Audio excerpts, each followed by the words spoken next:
12 জুনের যে নতুন নিয়ম, এর পরবর্তীতে যারা ইতালিতে আসতেছে তাদের কি ক্যাম্পে থাকা ভালো হবে, নাকি তারা যদি ক্যাম্প থেকে বের হয়ে চলে আসে বাইরে থাকা ভালো হবে আর কি? ওনার ক্যাম্পে আসা অলমোস্ট হাফ মানুষকে দেশে পাঠায় দেওয়া হচ্ছিল।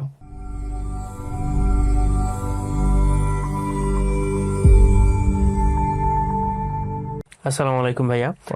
মিরাজ শেখ ভাই আমাদের একজন ক্লায়েন্ট, আমাদের একজন ভাই, তিনি আমাদের কাছে একটা ভিডিওর দাবি করেছিল, লাইক আমাদের অফিসে এসে আমাকে বলছিল, ভাই আপনাদের কাছে একটা ভিডিও দাবি রয়ে গেল যে 12 জুনের যে নতুন নিয়ম, এর পরবর্তীতে যারা ইতালিতে আসতেছে তাদের কি ক্যাম্পে থাকা ভালো হবে, নাকি তারা যদি ক্যাম্প থেকে বের হয়ে চলে আসে বাইরে থাকা ভালো হবে আর কি? তো এইটার উত্তরটা যদি আপনি একটু দিতেন কষ্ট করে। ভালো প্রশ্ন। আচ্ছা, এইভাবে বললে ভালো হয়। আমরা আমাদের খুব রিসেন্টলি অভিজ্ঞতা থেকে বলতে পারছিলাম, কারণ আসলে খুব রিসেন্টলি আসার পরে ক্যাম্পে থাকা, ধরো আমি এইভাবে একটা এক্সাম্পল দিই। তুমি 12 জনের বেশ আগে আসছো ইতালিতে, প্রবেশ করার পর থেকে তোমাকে হয়তো একটা ক্যাম্পে রাখা হলো, এখনো পর্যন্ত ফিঙ্গার হয় নাই, ফিঙ্গারপ্রিন্ট দেওয়া নাই তুমি, এরই মধ্যে 12জন চলে আসলো। কিন্তু 12জন চলে আসার পরে আসলে 12জনের সিস্টেমে তুমি যখনই এন্টার করো না কেন, প্রবেশ করার পর থেকে 12জন যেহেতু চলে আসছে, 12জনের পর থেকে কিন্তু তারা 12জনের ওই রুলস রেগুলেশন গুলো ফলো করবে। তো খুব রিসেন্টলি আমাদের কয়েকটা কেসে আমরা আসলে এইভাবে পেলাম, এটা এক ভাইয়ের আসলে মুখ থেকে শোনা কথা আর কি। সেটা হচ্ছে এরকম, ওনাদের ক্যাম্পে কমপক্ষে একই সময় প্রায় 50 জনের মতো বা আশেপাশের লাইক এরকম একটা অ্যামাউন্টের মানুষ রিসিভ হয়, এবং তাদেরকে বিভিন্ন ডেটে কস্তুরাতে ফিঙ্গার বা স্ক্রিনিং এর জন্য নিয়ে যাওয়া হচ্ছিল আর কি।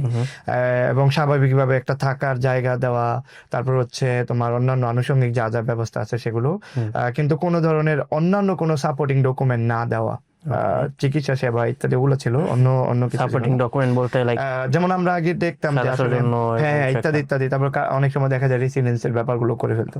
তো ওনারই ভাষ্য মতে ওনার ফাইলটা আমরা যখন নিলাম তখন ওনার রিকোর্স ওটা করি, এবং উনি তখন ক্যাম্পের বাহিরে। তো আমরা আসলে জিজ্ঞেস করলাম যে ওদিকের সিচুয়েশন কি, তখন উনি আমাদেরকে যেটা বললো সেটা হচ্ছে ওনার ক্যাম্পে আসা লাইক অলমোস্ট হাফ মানুষকে দেশে পাঠায় দেওয়া হচ্ছিল। তার মানে এটা কিরকম আমি বলি, ধরো তোমার ওইখানে আসার পরে তোমার স্ক্রিনিং, তারপর তোমার কমিশন হয়ে যাওয়া, দেন কমিশনের পরে উইদিন শর্ট টাইমের ভিতরে ওই সরকারি উকিলের মাধ্যমেই রিকোর্সও করা, কারণ তুমি তো তখন অলরেডি ক্যাম্পে, তুমি ইতালির সবকিছু চিনো না, অথবা তোমার আসলে মানে তোমার কানেকশনে কেউ নাই যিনি আসলে বাইরে থেকে রিকোর্স করবে, আর বাইরে থেকে রিকোর্স করা মানে হচ্ছে তোমার বের হয়ে যাইতে হবে, এই ধরনের একটা ব্যাপার। তুমি ক্যাম্পে বসেই তুমি বাইরের অ্যাডভোকেট দিয়ে রিকোর্স করতে পারবা না, ব্যাপারটা এরকম আর কি।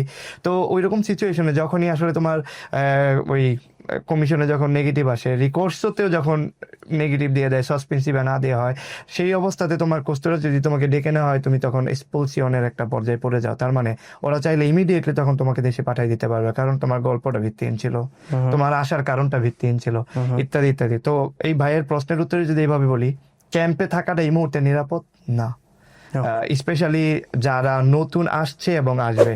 এখন সত্যিকার অর্থে এই অনেক মানুষ থাকবে আসলে, হয়তো আমাদের ভিডিও যারা ফলো করে তারা হয়তো আতঙ্কিত হয়ে যেতে পারে, তবে সত্যিকার অর্থে আমাদের অভিজ্ঞতা থেকে বলছি, আমরা আসলে মানে 100% তথ্য এইভাবে দিতেও পারছি না যে সবার ক্ষেত্রেই কি এরকম হচ্ছে কিনা, তবে এতটুকু অভিজ্ঞতায় বলতে পারি 12জনের ঘটনার যে ব্যাপারগুলো আসলেই হচ্ছে এবং খুবই খারাপভাবেই হচ্ছে, এটা আসলে যারা ইন্টারন্যাশনাল প্রোটেকশনের আবেদন করবে তাদের জন্য মানে গুড নিউজ না। তো ক্যাম্পে থাকার ব্যাপারগুলো আসলেই বলবো একটু ভীতির কারণ হবে। ধন্যবাদ। তোমাকেও।